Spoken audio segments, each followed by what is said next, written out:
Welcome to The Explainer. Okay, let's dive right in, because today we are cracking open one of the absolute most chilling scientific mysteries ever uncovered. We're heading high up into the Himalayas to a real-life forensic detective scene. It's a site that baffled researchers for decades, and as we'll see, it's a story that forces us to reconcile ancient, terrifying folklore with some seriously cutting-edge modern science. So picture this, it's 1942, right in the thick of the Second World War. Imagine being a lone forest ranger, a guy named Hari Kishan Midwal, just out patrolling the desolate Nanda Devi National Park.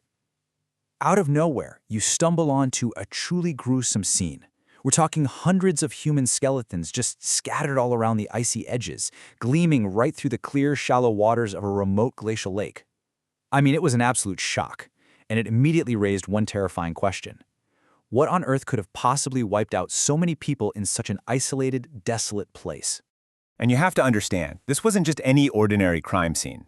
Roopkund Lake sits in this bowl-like depression at a staggering 16,499 feet.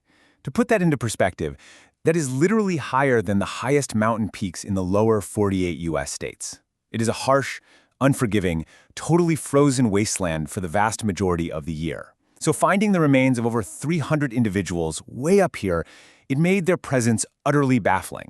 How did they even get here and why? Well, given it was 1942, British authorities were, understandably, a bit paranoid. Their immediate theory was that these were the casualties of a covert Japanese invasion force trying to sneak through the mountains. But investigations quickly proved the bones were ancient. They were far too old to be World War II soldiers. Although, in a rather creepy twist, the extreme freezing conditions up there had actually preserved some of the flesh on the skeletons, completely throwing off those initial panicked estimates of how long they had actually been dead. For decades following that initial discovery, Skeleton Lake basically became the ultimate cold case. Without modern forensic tools, researchers were stuck in a massive tug-of-war. They had to weigh these terrifying local myths passed down through generations against some very limited mid-20th century science. It was a classic, fascinating clash between oral history and the early days of empirical investigation. On one side, you have the legend. Local folklore spoke of the king of Kannauj, Raja Jazdaval, and his pregnant wife, Queen Balampa. The ancient songs say they took a grand pilgrimage to a local shrine, but their boastful behavior deeply angered the local goddess. In her absolute fury, she rained down giant iron balls from the heavens, completely crushing the entire party. Now, on the other side, early 1950s anthropological surveys and a 2004 radiocarbon dating effort seemingly pointed to a much more grounded reality. A single, tragic natural disaster that wiped out a homogeneous group of people around the year 850 CE. So the investigation kind of crawled along over the decades. We go from that panicked wartime discovery in the 40s to rudimentary surveys in the 50s, all the way to radiocarbon dating in 2004. But the real breakthrough, the exact moment this quirky regional curiosity transforms into a massive global scientific anomaly, happens in 2019. Enter the 2019 DNA bombshell. A massive study published in the journal Nature Communications completely shattered that whole single-event theory. A team of researchers basically decided to hit the remains with everything modern science had to offer. They ran genome-wide DNA analysis, plus something called stable isotope tracking. And if you don't know what stable isotope tracking is, it's this incredible technique that reads the chemical signatures locked inside your bones. It reveals exactly what you ate, what water you drank, and ultimately where you lived. And the results they got back on 38 of these individuals? Absolutely mind-blowing. Turns out the skeletons did not belong to just one local population.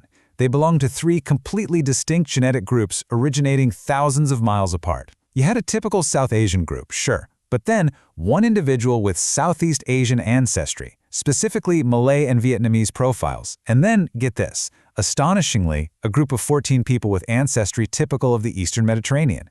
We're talking about present-day Greece and Crete. What on earth were Mediterranean travelers doing at a frozen Himalayan lake? But wait, because here is the ultimate plot twist of the entire Roopkund mystery. These diverse groups, they didn't even die together. The South Asian group died around 800 CE, but the Greek and Southeast Asian groups died around 1800 CE. That is a full 1,000-year gap. The older remains were actually deposited over several centuries, while the younger Mediterranean and Southeast Asian remains arrived in a single, entirely separate event. So you have to ask yourself, What bizarre phenomenon could strike two completely different groups of people, originating from completely different parts of the globe in the exact same remote Himalayan location, a whole 1,000 years apart? It completely defies all statistical logic. Researchers had to figure out what mechanical force could act identically across a millennium. Well, this is where the physical pathology steps in. The forensic evidence from the skulls finally gave researchers their chilling answer. The skulls showed unhealed compression fractures and blunt force trauma directed almost exclusively at the top and front of the heads. There were no defensive wounds, no weapons found anywhere, and absolutely zero signs of infectious disease that would point to a plague. Just picture this. The victims were struck by heavy, rounded objects from directly above while they were still alive, with absolutely nowhere to take cover. In a completely fascinating turn of events, the hard science literally validated the core of the ancient folklore.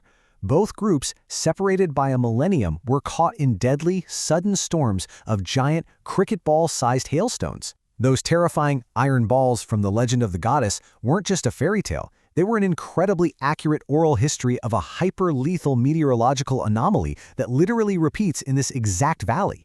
It's such a profound reminder that indigenous oral traditions are often incredibly reliable, generationally preserved data repositories. Unfortunately, today, Skeleton Lake faces a totally modern and, frankly, depressing threat: us. Because this site has become this popular trekking destination, tourists, trekkers, and even some locals are actually stealing these ancient bones as morbid souvenirs. Local authorities report that people are literally loading 1,000-year-old skeletons onto mules just to haul them out. It's hard to believe, but they're actively erasing a priceless, world-class archaeological site just to have a creepy conversation starter on their mantle.